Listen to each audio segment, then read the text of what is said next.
Yan, isang magandang araw sa lahat ng ating mga kabrad dyan. Oh. Yan po, andito po kami ngayon sa isang resort sa Tanay Rizal. Ayan, nakikita nyo yung mga cottage puno. Ang dami ngayong naliligo. Ayan. Pala, bago po kami tumuloy rito, dumaan muna kami sa palengke ng Tanay. Namili po kami ng mauulam namin, bumili po kami ng karpa at saka tilapia. Karpa isasampalok, sinigang namin sa sampalok, saka yung karpa ihawin daw namin. Ayan. Sobrang init pa naman ngayon, sino bang hindi mapapaligo?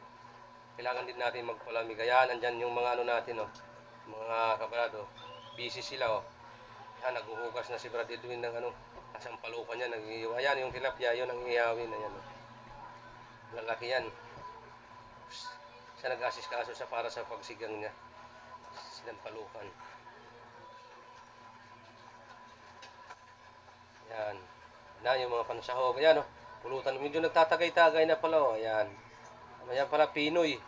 Pipino. Tsaka, yan na, oh.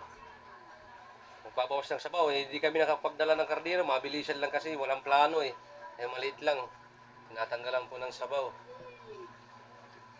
Yan, yan na po yung mga cottage. Oh. Ayan. Yan yung isa namin busy, yung isa namin sis. Oh.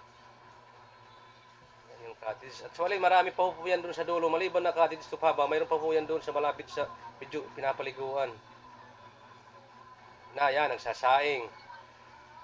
Yan si pa Brad Diggs. Naghihiwa, kikilawin ho yan para maging pulutan. Yan na. Tuloy pa rin ang pagbawas ng sabaw ni Brad Edwin. Ayan na yung mga ano, mga sis natin, oh, naghaharap-harap na. Ayan na, oh. Sa sobrang init kanina, yan, nagpalamig na po. Makikita nyo, parang may na yung tubig sa dami ng tao. Pero actually talaga malinaw yan dun sa unahan. Super lamig ho yan. Tingnan nyo lang malabo ang tubig pero malinaw yan. Lalo dun sa bukal yan, yung part na yan dyan, yung nag-aanuhan ko, ayan. Medyo malinaw ho yan, malapit ho yan dyan sa kuweba. Bawal lang kasi pumasok sa loob. Ayan, oh. Sa daming nang naliligo. Ayan ang mga brad, oh. Super dam yan, mayroon pa yan doon sa loob ng kuweba. Pwede ka pumasok doon sa loob. Ayan, si Jasper. Kumukuha ng video, oh. Nagla-vlog, oh. Ayan. Ayan na po. Lulusong tayo. Yan, yan, doon kuweba yan doon, malalim ho yan dyan. Yung pinakamalalim part na dyan. Doon sa taas, bawal tumalon, nakasulat dyan, pero pag walang bantay, tumapatalon po. Maraming tumatalon dyan. Sulit yan, pwede pumasok sa loob.